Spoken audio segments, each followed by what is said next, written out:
Hey, space enthusiasts, welcome back to our channel. Today, we're diving deep into the latest news from SpaceX. What went down on their FIFTH Starship test flight?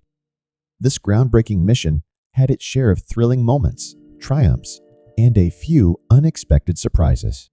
Buckle up, because we're about to explore the details of this high-stakes test flight and what it means for the future of space exploration. Let's get started.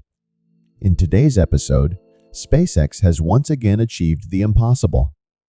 We're diving into everything that went down during Starship's latest test flight, the incredible aftermath of a groundbreaking rocket landing, and what all of this means for Starship's future.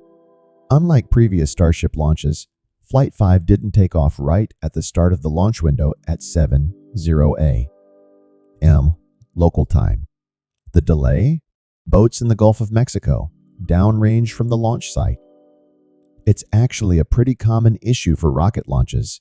Nothing can be in the water under the rocket's flight path for safety reasons. After all, you never know what might come falling from the sky. Fortunately, the area was cleared in time to make the narrow 30-minute launch window, and at 7:25 a.m. Super Heavy booster, no. 12 and Starship, no. 30 roared to life, lifting off from Starbase, Texas.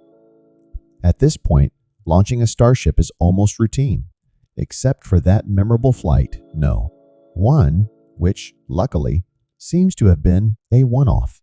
Then, at T+2 minutes and 42 seconds, we saw the spectacular hot stage separation, always an amazing sight.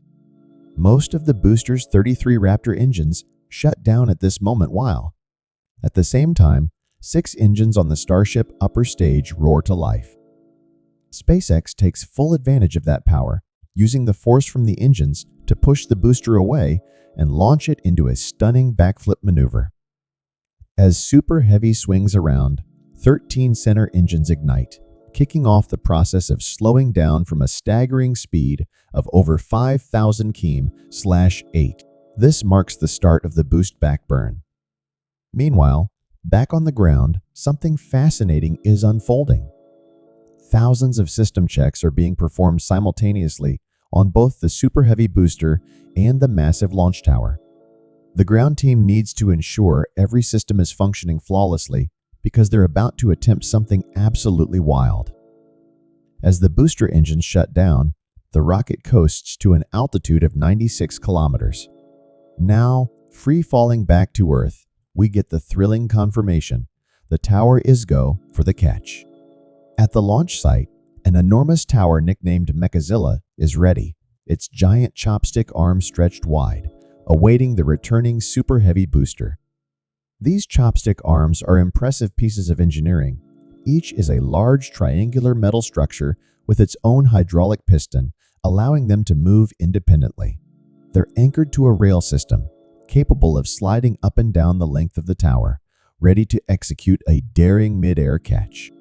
The vertical movement of the booster, these aren't just random emissions. They're bursts of compressed CO2, expertly purging any excess methane gas that might have built up in the engine section of the Super Heavy.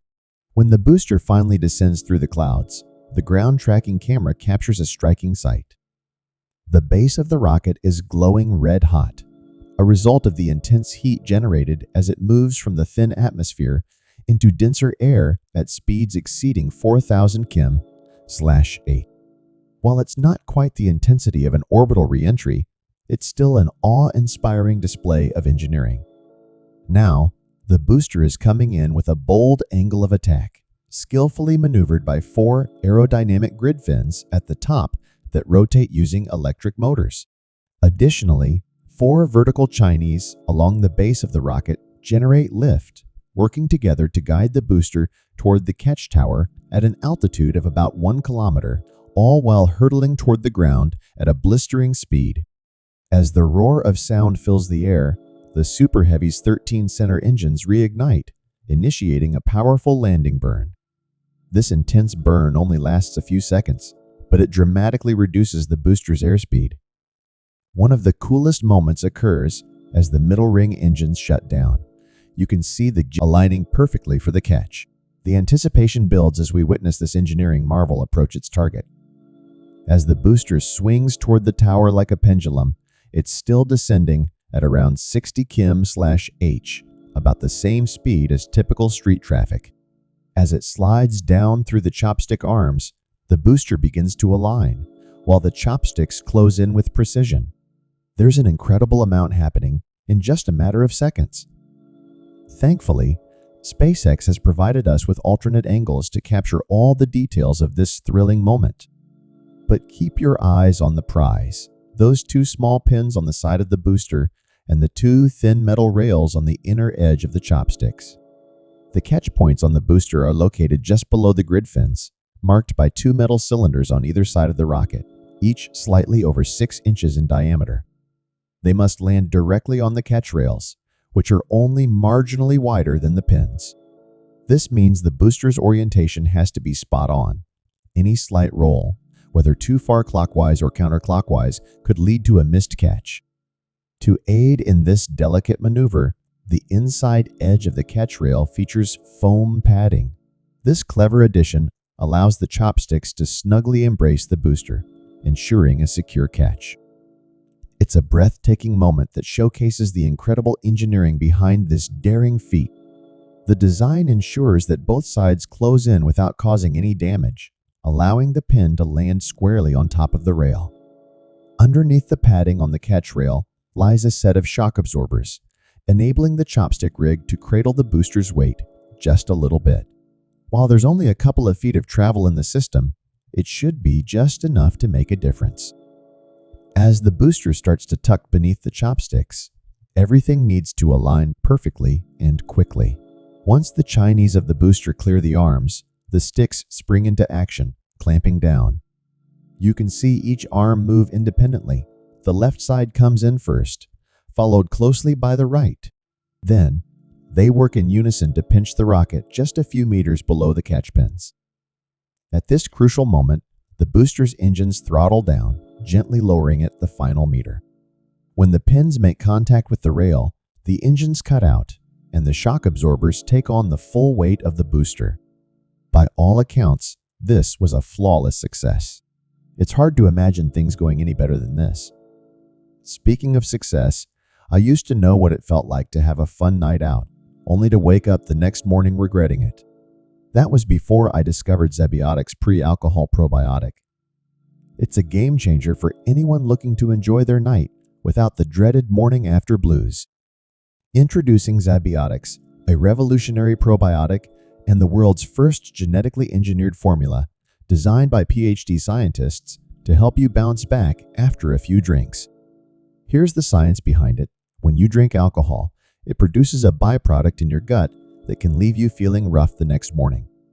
Zebiotics pre-alcohol breaks down that byproduct so you can wake up feeling refreshed and ready to tackle the day. Using it is super simple. Just make Zebiotics your first drink of the night, drink responsibly, and get a good night's sleep. Trust me, you'll wake up feeling like a champ. I recently gave it a try, and I couldn't believe the difference. Instead of dragging my feet, I was energized and ready for whatever the day had in store. Now it's a key part of my nighttime routine. If you want to feel your best after a night out, head to Zebiotics.com+. They offer a money-back guarantee, so you have nothing to lose. A huge thank you to Zebiotics for sponsoring this episode and helping us all feel better tomorrow. Now, back to the incredible moment of Super Heavy's catch. Many of us expected it to come in more slowly, maybe even hover for a moment before the catch. But the reality was a breathtakingly smooth and fluid motion right down into Mechazilla. One thing that definitely caught our attention was a bit of excess fire in the engine bay during and after the catch procedure. While that's probably not ideal, it's also not the worst thing we've seen. I wouldn't go so far as to say the booster was on fire. Rather, there were flames flickering around it. This is likely due to the considerable amount of methane still hanging around inside the rocket. It looks like the booster was actively trying to purge as much of that gas as possible in the final moments of the flight. You could see a dramatic burst of flaming gas shooting out from the quick disconnect point, at the base of the rocket, the spot where the fuel is typically loaded in. Now, instead, it's rapidly spewing out. Plus, when the engines shut down, keep in mind that the fuel pumps inside don't just stop instantly. They keep spinning for a bit, which continues to release more methane into an already scorching hot environment. That's probably what we're seeing burn. Fortunately, by the time the booster comes to a complete stop, most of the flames have died down. It's clear the booster is still in good enough shape to be lowered onto the launch mount later on. Shortly after the flight, Elon Musk took to X that evening to share that he personally inspected Booster 12, and it's in fantastic shape overall. Sure, a few of the outer engine nozzles were warped from the heat, and there are some minor issues, but these are all easily fixable. While it's not entirely clear what Elon means by that, we can speculate that these fixes will likely come with the next upgrade to Starship's engines, Raptor version 3. With this new design, SpaceX engineers have moved almost all of the Raptor's plumbing inside the engine's metal casing. This means significantly fewer points where anything can leak and even less that could potentially catch fire. The only visible damage on the booster post-flight is a few missing steel panels. Here's a photo from Interstellar Gateway showcasing one of the Chinese. Inside, you'll see a pressurized tank. This is one of the few components of Starship that isn't welded down, so it's probably just a faulty fastener that caused it to come apart.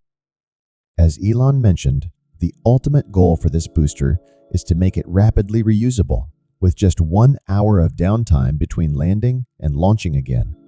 This means any amount of fire in the engine bay isn't going to be sustainable in the long run. However, fire suppression is the easy part compared to. Now that we've watched the super heavy booster land, let's shift our focus to the Starship stage. While the booster was making its descent, Starship was powering its way up to an impressive altitude of 150 km. Just as the Super Heavy was caught, the Starship's engines shut down, entering a coast phase as it orbited around the globe. Its momentum will carry it to a maximum height of 212 km above the Earth's surface. However, with a velocity of just over 26,000 km/h, it won't quite have enough speed for a complete orbit. At T+46 minutes, Starship begins its descent back into the atmosphere, kicking off the second big show of the morning. Re-entry occurs in 3 distinct phases. The first phase happens when the ship starts to encounter low drag in the upper atmosphere, around 90 km up. Here, the body of the ship is colliding with air molecules at breakneck speeds, but the air density is so low that there's not much action just yet. As we watch, we can see the hot gas beginning to build up beneath the ship, yet there's minimal impact on its velocity at this point. However, as the Starship continues its descent and encounters higher gas densities, the energy released from impacting that gas while moving at such high speeds will create a lot of excitement. As the heat intensifies, the gas around the Starship becomes so compressed that it transforms into plasma, creating that stunning, colorful glow we see building up underneath the ship. This phase is known as peak heating, and it lasts about 10 minutes. You might notice that when the ship reaches an altitude of around 69 kilometers, it seems to hover for quite a while. This is because the Starship is using its body and flaps to generate lift, preventing it from plunging deeper into the dense atmosphere. During this time, it loses a lot of velocity before encountering significant drag.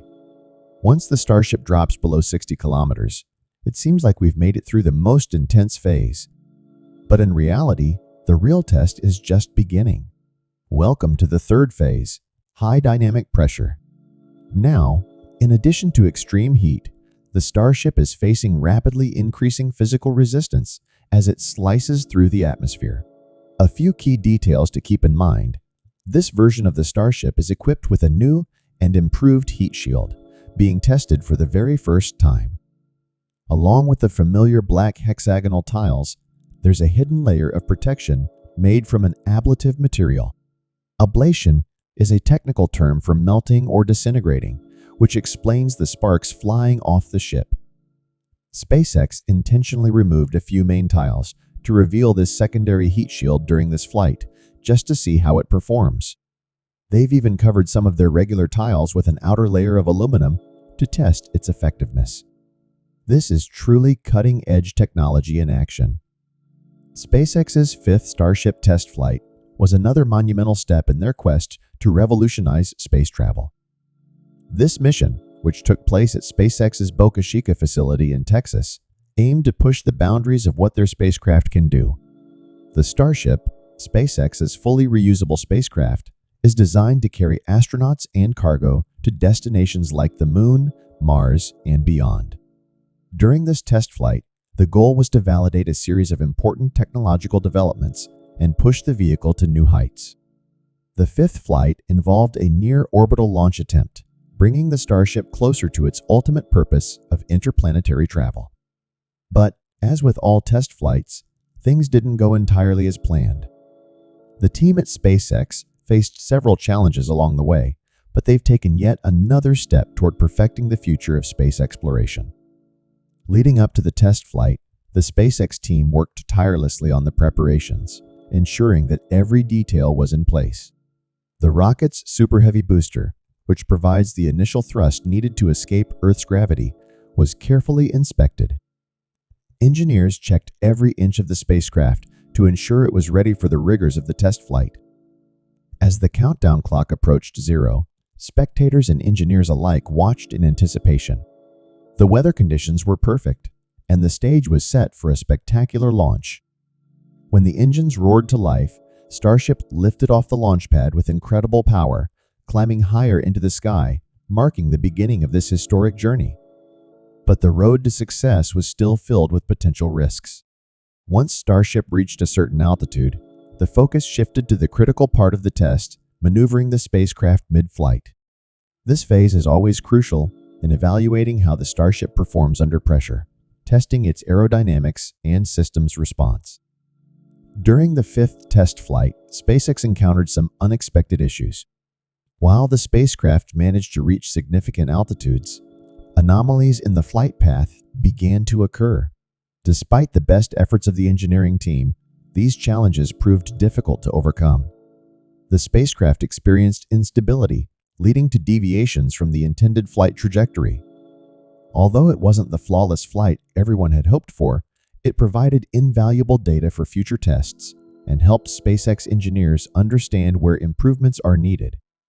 Welcome to Blessovia Science TV, where we take you on an exhilarating journey through the cosmos and unravel the mysteries of science. We are excited to offer you the opportunity to become a valued member of our ever-growing community of cosmic enthusiasts and knowledge seekers. Exclusive access to cosmic content. As a member of Blessovia Science TV, you will gain exclusive access to a treasure trove of cosmic content, including documentaries, interviews with leading scientists, space missions updates, and awe-inspiring visualizations of the universe, live Q, and sessions with experts. Your membership will grant you the chance to participate in live Q and sessions with renowned scientists, astronomers, and space explorers. Get your burning questions answered by those who push the boundaries of human knowledge. Embark on a journey that spans the cosmos and join us in unraveling the secrets of the universe. Become a Blessovia Science TV member today, and together we will reach for the stars. Thanks for watching. Subscribe, like, and share. Don't forget to leave your comment.